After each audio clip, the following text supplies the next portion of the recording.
Hi, everyone. Good evening. Okay. Oh, back by popular demand. Just a few days after his first engagement with us. Daleep is here. He is going to give some brief remarks at the top about the sanctions announcement today. He has a hard out, so he's only going to be able to take a few questions today, but we're grateful to have you here. So I'll kick it over to you.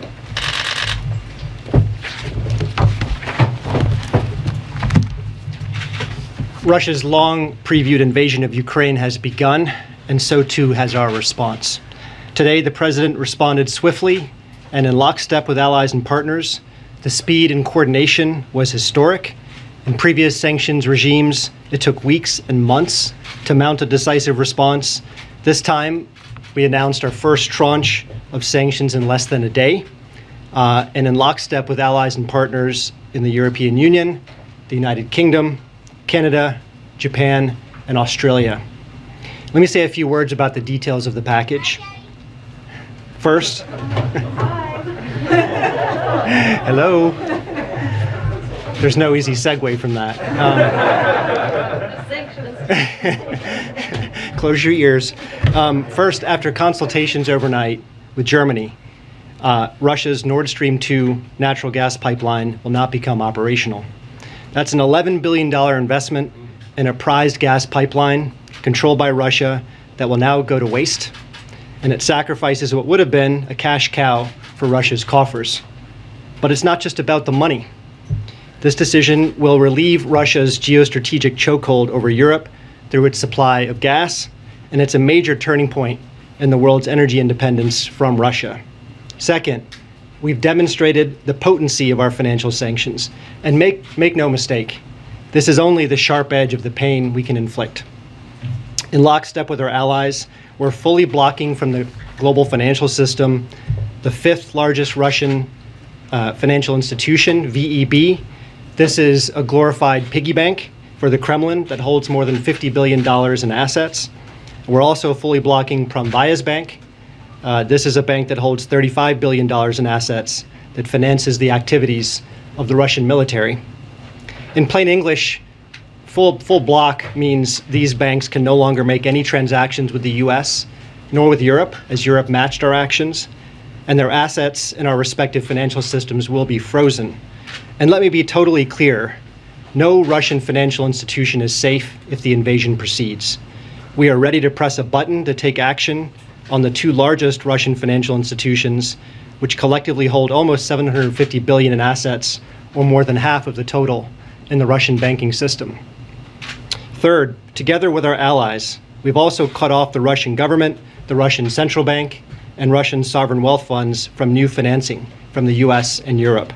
The Kremlin can no longer raise money from the US or Europe, and its new debt can no longer trade on US or European financial markets.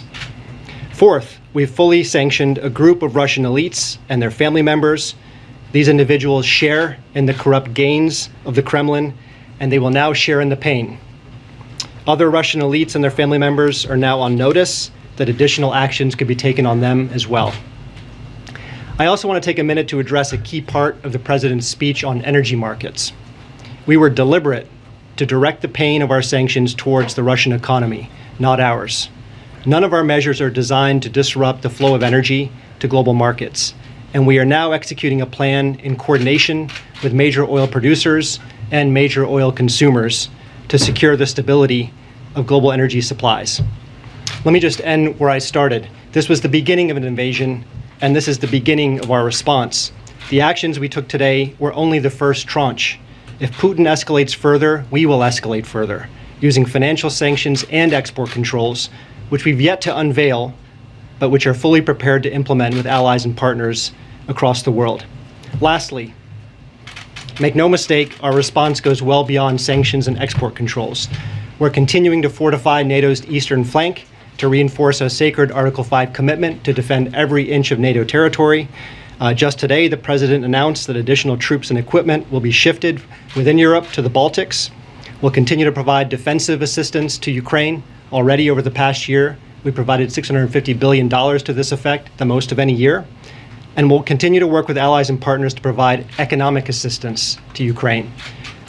With the idea being we want to create a successful alternative in Ukraine to Russian-style kleptocracy, which may be Putin's greatest fear of all.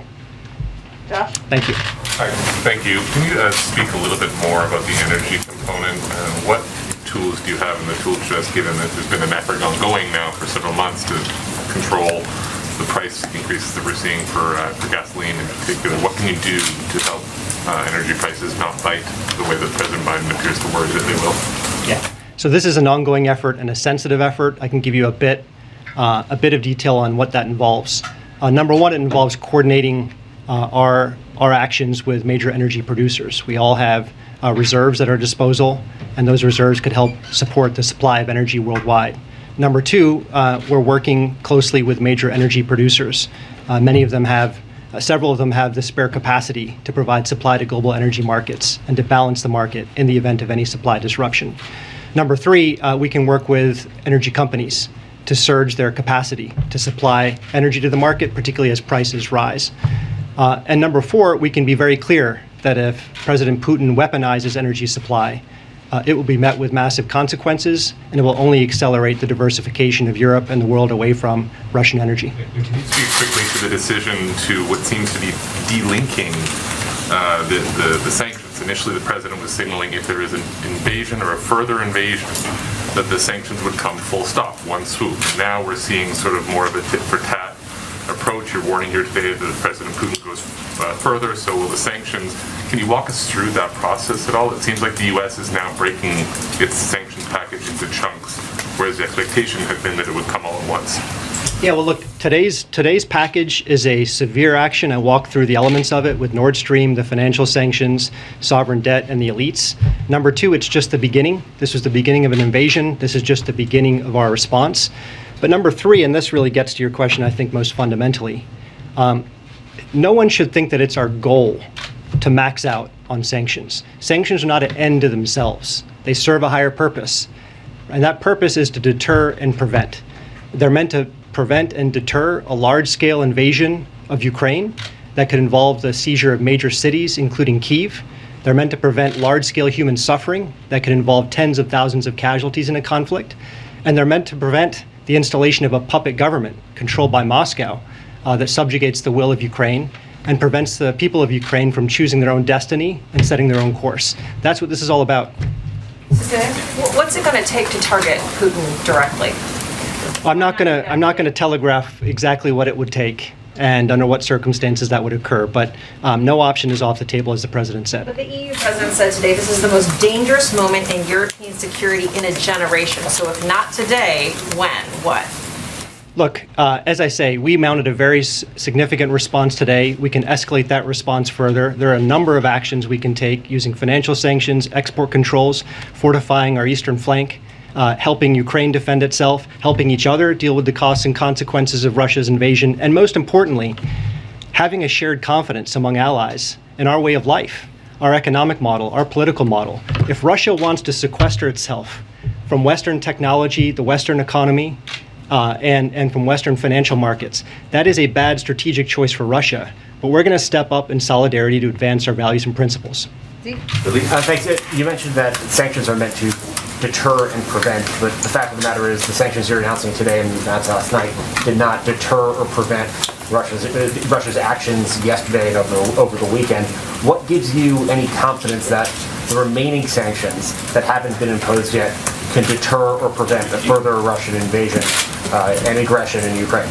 Well, look, it's day one, and President Putin has choices to make. We have choices to make. Our job is to manage risks and to impose consequences for a further escalation of this conflict by President Putin. We can do that through financial sanctions. We can do that through export controls. We can do that through fortifying NATO's eastern flank. We can do that through providing defensive assistance to Ukraine. We can do that by being prepared for any energy market impact that occurs from Russia's choices. Those are the choices that are within our disposal. And let me just take a step back and talk about sanctions. You know, we have principles that matter in terms of how we design a sanctions package.